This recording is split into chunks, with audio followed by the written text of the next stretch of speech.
I've learned that it takes a lot of planning to make sure that events go very well. Next time, I would make sure that I am planning events way in advance to make sure that when the event happens, we have increased level of engagement. I've also noticed that in order to get student groups to interact, or just students, they usually interact more later down in the year. So for events that are, happening earlier in the year, I would make sure that most of that work is already done for them if they want to come and engage and join what I have going on. But then later down the line, I will engage further with student groups for their ideas and stuff that they want to do to make sure that we get the best engagement that we can.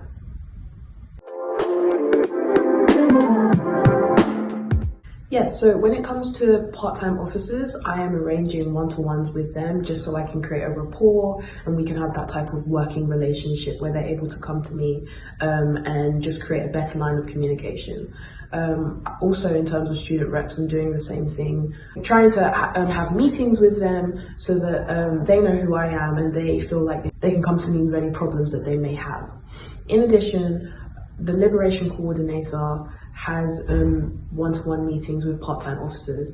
I am making sure that I am available for those meetings and with other student reps like the Equality and Liberation Champions so that I can go to those meetings and I can communicate with them then. So in terms of staff members, the Liberation Coordinator is definitely helping me in that aspect of making sure that I have a line of communication to these student reps. There are not any liberation events that I would like to add or do next year in particular, but rather what I would like to focus on for most of our events is making sure that there is an intersectional approach to these events and making sure that we are looking at different identities and how they can intersect in different ways.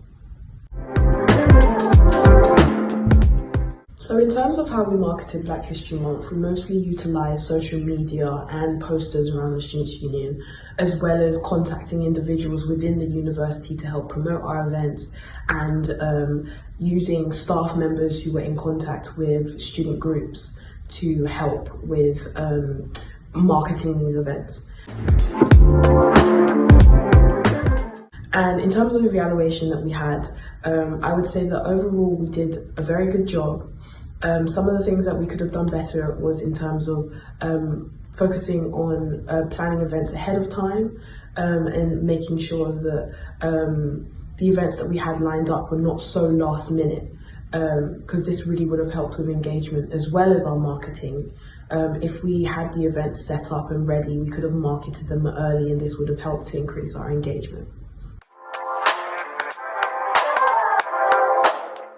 So staff have been really helpful and patient with us as other things have cropped up, so we haven't been able to focus on the Decolonise campaign. However, they have arranged multiple meetings with us to kind of sit down and go through our priorities. And now I can happily say that we have a set vision for Decolonise, or Let's Decolonise, and hopefully we'll be launching in December as planned.